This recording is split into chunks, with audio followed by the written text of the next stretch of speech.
Nos atiende el exministro Cristo, que repito, pues es un veterano en materia política y que cuando se han escuchado voces que reclaman la presencia de Armando Benedetti o de Roy Barreras en la campaña, se les olvida que en esa campaña está un hombre con mucho recorrido.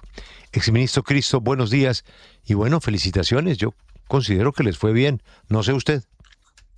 Julio, muy buenos días. Un saludo muy especial a usted, a los compañeros en la mesa y a todos los oyentes. Coincido plenamente con usted. Julio, esta elección del pasado domingo casi que fue la repetición de la elección del año 2022. La derecha en Colombia en el año 2022, sumados Rodolfo Hernández y Federico Gutiérrez, en la primera vuelta llegó al 50%. La derecha, representada en el 2026 en Abelardo de la Espriella y en Paloma Valencia, repitió exactamente el mismo 50%. Y Gustavo Petro sacó el 40% en el 2022 e Iván Cepeda sacó el 41%. Y así empezamos la segunda vuelta hace 4 años. Lo que pasa es que obviamente hace 4 años se distribuyeron los votos de la derecha de una manera mucho más equilibrada, 27 Rodolfo, 23 Federico Gutiérrez, y lo que pasó el pasado domingo no es que Iván Cepeda y no es que la Alianza por la Vida y el Pacto Histórico hayan perdido terreno en la última semana, las 2 últimas semanas, sino que en las 2 últimas semanas Abelardo de la Espriella se quedó con toda la votación de la derecha y desplumó a Paloma, como lo queramos ver. Y así arranca la segunda vuelta, y creo que el espacio que tenemos en la Alianza por la Vida, en la campaña de Iván Cepeda, para avanzar y para ganar en la segunda vuelta es muy grande, y los votantes independientes, los votantes indecisos, los votantes de centro moderado que no votaron ni por Abelardo ni por Cepeda, sino por Claudia López o Sergio Fajardo, o los que se quedaron en sus casas. Julio, se nos está olvidando que entre primera y segunda vuelta históricamente asisten a las urnas por lo menos 1,5 millones de colombianos más. A esos votantes es los que yo considero que con una buena campaña de segunda vuelta, enfatizando las propuestas, quitando temores que se han generado en unas narrativas que llevan mucho tiempo imponiéndose, se puede y se debe ganar la segunda vuelta, que es lo que le conviene al país, la opción de Iván Cepeda. Luego, yo creo que fue un buen resultado. El promedio de las encuestas todas señalaba que Iván Cepeda iba a estar por encima del 40% y por debajo del 42-43%, y así fue. Ahora hay que redoblar esfuerzos. Hubo fallas en la campaña, en la primera vuelta, en distintos aspectos, y se trata de eso, de aprender y de rectificar, y vamos con mucho optimismo a ganar en la segunda vuelta presidencial. Bueno, lo de las encuestas sí, no estoy de acuerdo. Las encuestas que acertaron especialmente fue la de Atlas Intel, y la otra encuesta que acertó fue la del Centro Nacional de Consultoría. Lo que es Guarumo y especialmente Invamer les fue muy regular, inclusive en las encuestas que hicieron de seguimiento durante la última semana, que fueron encuestas privadas. En ningún momento a ellos les marcaba Abelardo lo que les marcó. Les llegó a marcar inclusive a Cepeda ganando en primera vuelta, pero bueno, esos son temas. Así fue, Julio, pero fíjese, yo hablaba Sí. de las encuestas con respecto a Cepeda. Puede que hubo unas muy optimistas, pero el promedio siempre daba el 42, 41.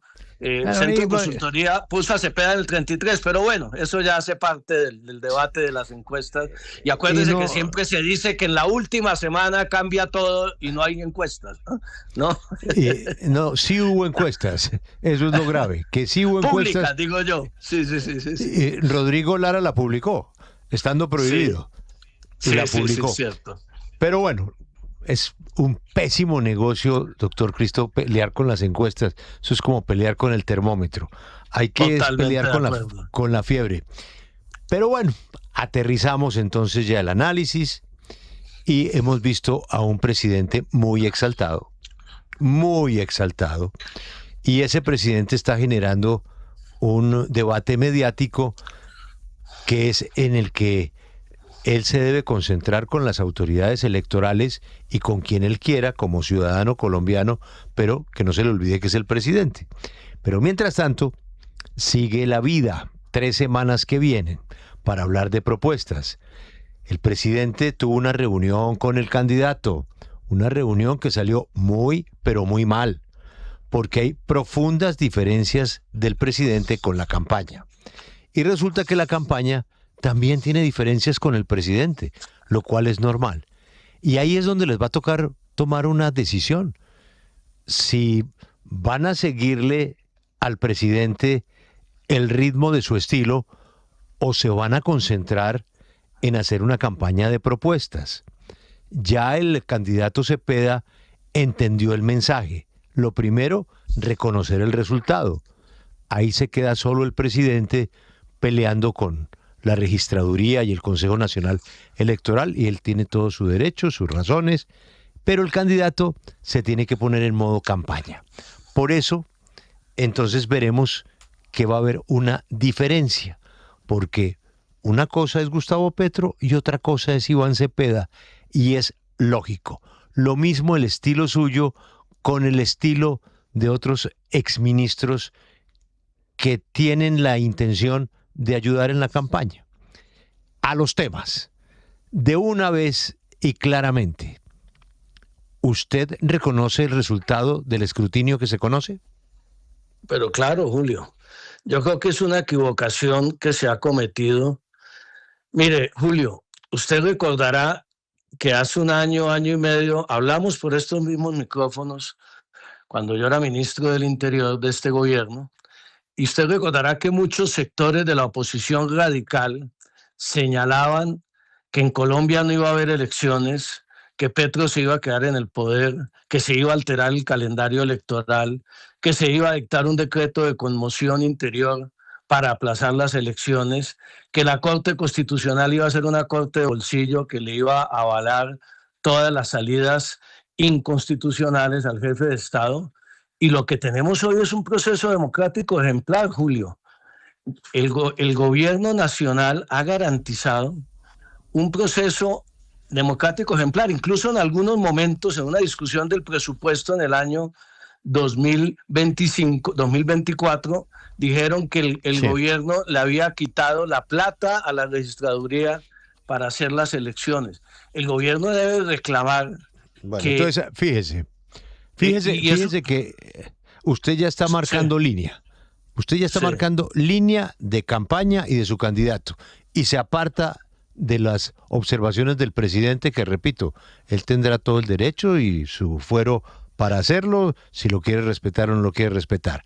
Avancemos. El tema de la constituyente. Esa es una bandera del presidente de la República y del gobierno nacional. Recogen firmas y cada vez que hay un problema nos vamos a la constituyente. De una vez por todas, ¿Iván Cepeda le jala o no le jala a una constituyente? Julio, Iván Cepeda lo ha señalado con toda claridad y estoy de acuerdo con usted que hay que reiterarlo en la segunda vuelta con toda contundencia, y más cuando en segunda vuelta hay que convocar a la unidad de los colombianos y hay que sumar fuerzas y convocar a los ciudadanos que votaron por Sergio Fajardo, que votaron por Paloma Valencia y Juan Daniel Oviedo, que votaron por Claudia López, a los ciudadanos que no votaron. Hay que ser absolutamente claros. La constituyente es un mecanismo que hoy está contemplado en la Constitución. El presidente de la República o el comité promotor tiene todo el derecho a promover un proyecto de ley de iniciativa ciudadana, y eso es respetable, pero la campaña y el candidato Iván Cepeda no acompañan esa idea. No está promoviendo una constituyente, no estamos recogiendo firmas. Usted mira los discursos, Julio, en las 100 plazas públicas donde estuvo Iván Cepeda, en todo el país no se mencionó la palabra constituyente por parte del candidato. Luego, definitivamente hay que ser absolutamente claro. Aquí ni hubo fraude el domingo, el proceso. Ahora hay que hacer las impugnaciones. Las misiones de observación de la Unión Europea y la OEA han felicitado a Colombia. La fuerza pública, tuvimos unas elecciones seguras. Son unas elecciones ejemplares, Julio, de las cuales nos debemos sentir orgullosos. El gobierno, las fuerzas militares, la organización electoral. No hubo fraude el domingo y no habrá Asamblea Nacional Constituyente en los próximos 4 años en Colombia. Pero, doctor Cristo, usted dice que en los eventos de campaña del candidato Cepeda esa palabra no se ha mencionado. Yo tengo un video que está en nuestra cuenta de X de Última Hora Caracol, que es del 1 de mayo, o sea, hace 1 mes y 2 días, a la 1:41 de la tarde. Le voy a citar, podemos poner el audio más adelante, pero lo que dijo en ese evento de campaña... Lo sé cuál es. Hemos comprendido que ya no basta solamente con protestar. Ha llegado el tiempo de ser poder constituyente. Entonces, no dudo de que la opinión suya de Juan Fernando Cristo es esa, que eso no ocurrirá. Pero ¿por qué creerle a la campaña de Cepeda cuando Petro prometió lo mismo en mármol y terminamos en esto? Sí, Petro prometió lo mismo en mármol en el 2018. Y recuerde que en el gobierno a partir del 2022 el tema siempre ha estado sobre el tapete. Entre otras cosas, me parece que la manera como se ha manejado el tema de la convocatoria de una constituyente casi como una amenaza frente a eventuales o reales bloqueos institucionales ha terminado por demonizar un mecanismo que está contemplado en la Constitución y que Cepeda de buena fe ha dicho fruto de un acuerdo nacional, porque es que la prioridad del gobierno de Iván Cepeda será el acuerdo nacional, y ya ha dicho sobre qué temas: sobre la seguridad, que no necesita reforma constitucional; sobre la salud, que no necesita reforma constitucional; sobre la estabilidad de las finanzas públicas, que no necesita reforma constitucional. Esos son los 3 grandes desafíos que tiene Colombia hacia el futuro, y ninguno de ellos necesita reforma constitucional. Y sobre ello se va a trabajar en el gobierno de Iván Cepeda alrededor de un acuerdo nacional. Ahora, usted cita, Espinosa, esa intervención del 1 de mayo. Podríamos entrar aquí en la discusión académica de qué significa una Asamblea Nacional Constituyente y en qué consiste el poder constituyente. Pero yo, además, ustedes recordarán, hace un par de semanas publicamos una columna en el diario El Tiempo explicando lo que significaría para Colombia embarcarnos en un proceso de convocar una Asamblea Nacional Constituyente. Se tomaría todo el gobierno, y no les voy a explicar aquí todo el procedimiento porque nos tomamos media hora. Eso es inviable, es inconveniente en este momento. Hay que concentrarnos. Al día siguiente, Cepeda ha dicho, al día siguiente de mi elección comenzaré a trabajar por un acuerdo nacional, no por una Asamblea Nacional Constituyente. Sí, pero yo quiero volver con el resultado. Es que yo no estoy tan seguro, como usted afirma, de que fue un buen resultado. Es que hasta el momento ese resultado lo que les da a ustedes es una curul al Senado y una curul a la Cámara de Representantes. Y lo que se ha visto en el mapa electoral es que perdieron fuerza en Bogotá, que sin esos votos es difícil llegar a la presidencia. Perdieron fuerza en el Atlántico, donde aunque ganan también perdieron terreno. Y la gran pregunta es que esta primera vuelta quedó con cara de segunda vuelta. ¿De dónde van a conseguir los votos que no consiguieron? ¿No será que acá falta autocrítica para darse cuenta que la campaña cometió muchos errores? Pues yo estoy haciendo la autocrítica, Félix. Estoy diciendo que se cometieron equivocaciones, que tal vez no se mandó con claridad, por ejemplo, el mensaje de que Iván Cepeda frente a Abelardo de la Espriella. Es que fíjese usted cómo ha sido la campaña. La candidatura que realmente es una amenaza para la democracia colombiana, para la institucionalidad de este país, es la de Abelardo de la Espriella.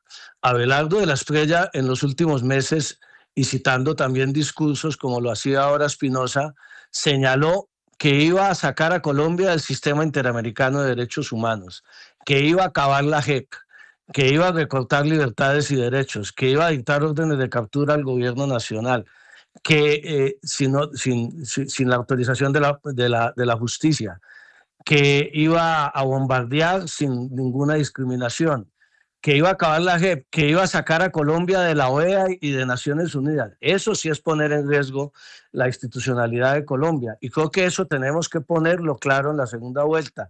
Y se han cometido equivocaciones, seguramente, obviamente, porque, y le hago también ese sentido de autocrítica, hubo en muchos sectores de la campaña un triunfalismo exagerado. Había que ser optimista, pero no triunfalista si nos dormimos en los laureles. Pero usted pregunta específicamente, Félix, ¿de dónde salen los votos? Hubo más de 3 millones de votos que hubo por los candidatos que no pasaron a segunda vuelta y van a participar por lo menos 1,5 millones o 2 millones de votos más. Luego hay 5 millones de votos en disputa en este momento para la segunda vuelta presidencial, a los cuales tenemos la tarea en estos 17 días de convencer de que lo que importa ahora es precisamente preservar la institucionalidad del país, preservar las reformas sociales, la inclusión social, en lo que se ha avanzado en Colombia en los últimos años y no dar marcha atrás. Y yo creo que podemos hacerlo. Por eso tenemos que ya salir de la distracción del fraude y ponernos en modo campaña a hablar, a dialogar, a presentar propuestas a esos 5 millones de compatriotas. Exministro, ¿qué hay de cierto con que en la campaña de Iván Cepeda hay un sector que está promoviendo la llegada de Roy Barreras, de Armando Benedetti para conseguir esos 3 millones de votos que necesitan, pero que hay otro que es más dogmático, que está poniendo una especie de muro y que quiere conservar pues la naturalidad y también a sus propias bases? Yo no he visto esa discusión, ni he visto ese debate, ni está hoy en la agenda de la campaña, ni en el día a día de la campaña, la llegada de nuevas personas a dirigir la campaña. Ahora, que lleguen respaldos a la campaña de otros candidatos que participaron en la consulta. De hecho, yo he escuchado ya a Roy Barreras anunciando que va a votar por las ideas progresistas, que nunca votaría por la derecha, y obviamente tiene que ser bienvenido, pero a la campaña como tal no hay esa discusión, ni se ha planteado esa discusión, por lo menos en las reuniones en las cuales yo he participado. Y yo quiero hablar ahora de la reacción inmediata a los resultados de la primera vuelta, porque me parece que han sido sorprendentes, porque usted ahora, con mucho sentido, reconoce no hay fraude, pero la primera reacción fue decir que había fraude. Y la segunda gran noticia, en medio de esta necesidad de ustedes de conseguir, es pelear, bueno, no lo digo por usted, pero del candidato de pelearse con la camiseta de la Selección Colombia. De verdad, es que no había nadie que reaccionara en esas horas a ver qué les estaba pasando. A ver, Félix, lo de la camiseta, yo no me pongo sino 2 camisetas, la del doblemente glorioso Cúcuta Deportivo y la de la Selección Colombia. No tengo ninguna otra camiseta en el fútbol y me la voy a poner en estos días. El tema de la reacción del domingo. Mire, si ustedes ven bien la intervención de Iván Cepeda en ninguna parte pronunció la palabra fraude y tampoco pronunció la palabra desconocimiento del resultado electoral. Lo que dijo era que iba a esperar unas horas para pronunciarse con respecto a ese preconteo. Y pasadas las horas, no el día, a las 10 de la mañana, pocas horas después, 12 horas después, reconoció el resultado. Obviamente, eso se confundió con la posición del presidente, que sí, unos minutos antes había planteado en un trino el desconocimiento de ese preconteo. Pues yo creo que ese tema ya es superado. Si hablamos de autocrítica, pues seguramente hubiera sido preferible un pronunciamiento más contundente al respecto. Ahora tenemos que dejar que las autoridades electorales reciban las impugnaciones, las dudas que ha planteado el presidente Petro, que son válidas y legítimas frente al resultado, sin que de ninguna manera eso interrumpa o eso interfiera con el proceso electoral que está en curso y con la campaña, que es a lo que nos debemos concentrar en estas 2 semanas y media. No tenemos tiempo para perder. Totalmente de acuerdo. Queremos saber de ustedes y de la otra campaña cómo van a manejar el problemita de orden público. Acabamos de registrar desde Barranquilla la extorsión, el secuestro disparado de los 50 y más cadáveres del Guaviare. Ya están identificados 11 menores. La situación dramática del futuro inmediato de Ecopetrol es que eso es jugar con la caja de Colombia. El problema que tenemos con el abastecimiento de medicamentos. Los temas que ni más faltaba a ambas campañas les van a interesar, que es seguir buscando caminos de paz, cada uno con un estilo distinto. Pero mientras tanto, ¿qué vamos a hacer con las zonas que se están manejando por parte de bandas criminales? El tema del futuro económico a mediano plazo, ¿cómo se va a resolver? Y pues eso es lo que quiero oír la gente, propuestas. De acuerdo, Julio. Y bajarle la temperatura. Hombre, usted es conciliador, Juan Fernando, bajar la temperatura a las expresiones de lado y lado. De lado y lado se están diciendo cosas muy desagradables. Además que tiene que haber un punto intermedio de poderse sentar a debatir. Pero es que, ¿cómo vamos a llegar a un debate en medio de lo que está pasando? Pero mire, yo quiero actualizarlo de un tema que usted puso. Lo puso usted y se lo planteo con todo respeto. Liche, recuérdele al doctor Cristo cómo es que va la situación del Cúcuta.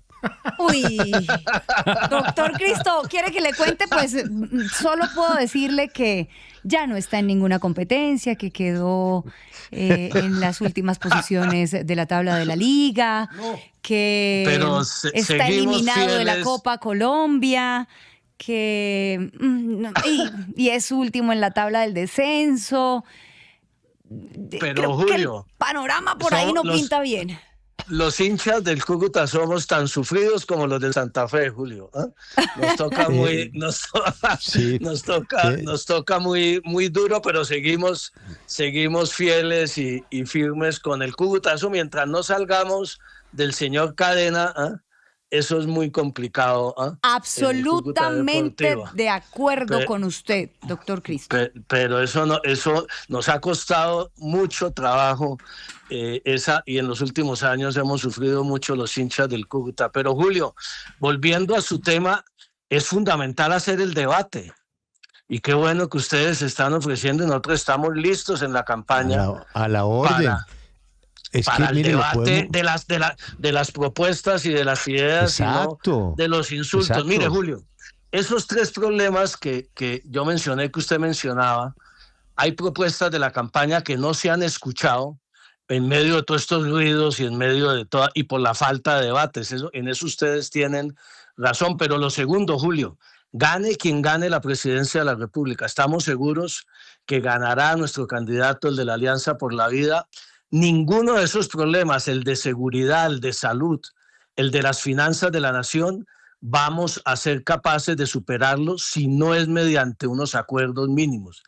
Entonces nosotros hemos estado dedicados a buscar responsables y no soluciones. Si el problema de la seguridad es más culpa de Duque o de Petro o del acuerdo de paz del 2016 o de las disidencias, tenemos que encontrarle soluciones. Igual a lo de salud, igual al tema del déficit fiscal, si es por los créditos de Duque, si es por lo del Fondo de Estabilización Petrolera de Duque o son las deudas de Petro. Lo cierto es que tenemos ahí un problema y tenemos que resolverlos y hay que abrir camino. La campaña no puede llevarnos a que después sea imposible sentarnos a conversar sobre cómo resolver los problemas del país.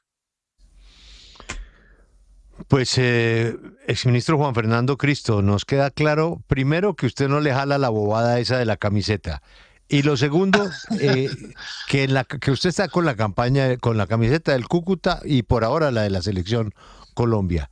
Y que nos queda también muy claro que la campaña se distancia de la pelea con el resultado electoral, lo cual es un primer paso para marcar distancia sin armar alboroto con peleas que no son de ustedes. La pelea de ustedes es por las propuestas. Gracias por el tiempo y dígale al doctor Cepeda que ya hace más de un año que no nos contesta un mail, que aquí a la orden, lo que quiera, a la orden, a doña Aida Quilcué, que venga aquí un debate. Ese doctor Restrepo lo vimos esta mañana. Lo escuché esta mañana. Es como usted, es un tipo tranquilo, conciliador. Hombre, sentémonos, hablemos. Al final lo que usted dice, si no hay unos acuerdos mínimos, esto no sale adelante. Pero usted es bueno Así para es. eso. Ese es su trabajo. Así es. Estoy seguro. Y le transmitiré, Julio, el mensaje a Cepeda y espero que esté próximamente allá en los micrófonos de ustedes. Bueno, muy amable, doctor Cristo. Bueno, Julio, un abrazo muy especial. Hasta luego.